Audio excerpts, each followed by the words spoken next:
नमस्कार, मेरा नाम संकेत विठल भोगे है। मैं 9th क्लास में पढ़ता हूँ और मैं आज आपको विषय हिंदी के दूसरे पाठ बिल्ली का बिलिंगुड़ा इसका सारांश बताने वाला हूँ। इस पाठ के लेखक है राजेंद्र लाल हांडा।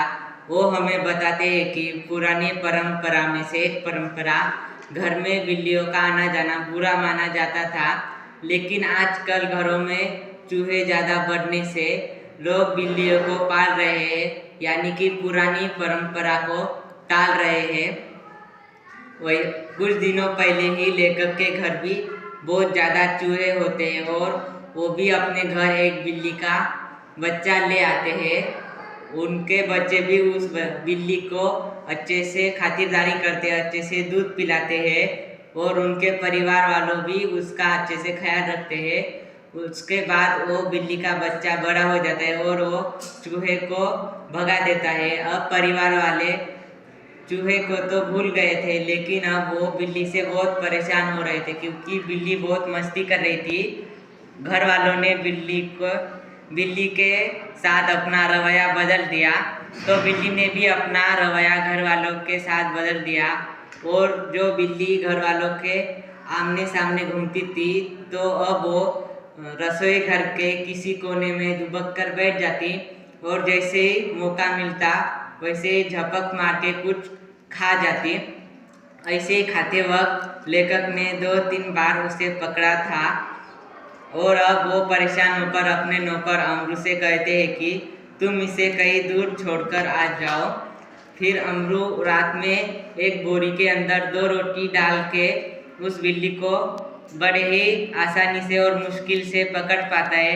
वो उसको बांध कर घर में रखता है और वो बोलता है कि सुबह होते मैं इसे दूर कहीं छोड़कर आ जाऊंगा। लेकिन सुबह होते ही उसको घर वालों को चाय नाश्ता पानी पिलाते पिलाते 9 बज जाते। फिर उसका मालिक यानी कि राजेंद्र लाल हांडा वो उसे याद दिलाता है कि सुबह अब तुम्हें बिल्ली को कहीं दूर छोड़कर आना है। अमरू जिस बोरी में बिल्ली को बांध कर रखा था वो बोरी लेकर बिल्ली को कहीं दूर छोड़ने के लिए चला जाता है और राजेंद्र हांडा यानी कि लेखक को नहाने के लिए बाथरूम में चले जाते हैं, लेकिन उन्हें बाहर से आवाज़ आती है कि तुम्हारा नौकर पकड़ा गया है और तुम अगर उसे छुड़ाना चाहते हो तो छप्पर वाले कुएं के पास आ जाओ। राजेंद्र लाल हांडा सोचते कि अब इसने क्या किया, पहले से बहुत मस्करा है, पता नहीं शायद किसी साइकिल वाले से टकरा गया होगा और वो उसकी भरपाई मांग रहा होगा। ये सोचकर वो जाने लगते हैं, लेकिन उन्हें सामने से अमरू हंसते हुए आता नजर आता है और उसके साथ कुछ लोग भी हंसते हुए आ रहे थे।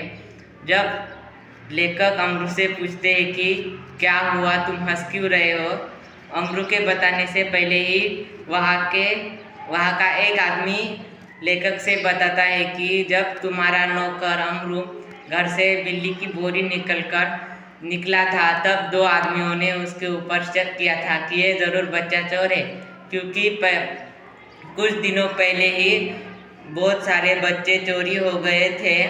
इसलिए उन्होंने तुम्हारे नौकर का पीछा किया और वहाँ बहुत बड़ा हंगामा हुआ। उसमें से एक आदमी ने तो थानेदार को भी बुला के लाया। उधर के आदमी तो इसे मारने ही वाले थे, लेकिन थानेदार ने समझाया और फिर अमरू ने बड़े ही नम्रता से थानेदार से बात की और उसने कहा कि पहले आप इस बोरी में देख लीजिए कि इस बोरी में क्या है। जब अमरू ने बोरी खोली तो उसमें से बिल्ली का बच्चा यानी कि बिल्ली का बिलिंगुड़ा कूद कर भाग गया। ये देखकर सब लोग हंसने लगे, लेकिन हवलदार यानी कि थानेदार साइड वाले थैले पे अपनी लाठी गुस्से से पीटकर उसे कहता है कि ये तुम्हारा ठेला कहीं बाजू में लगा दो, और वो दांत पीसते हुए वहाँ से चला जाता है और अमरू भी अपने घर हंसते हुए आ रहा था। धन्यवाद।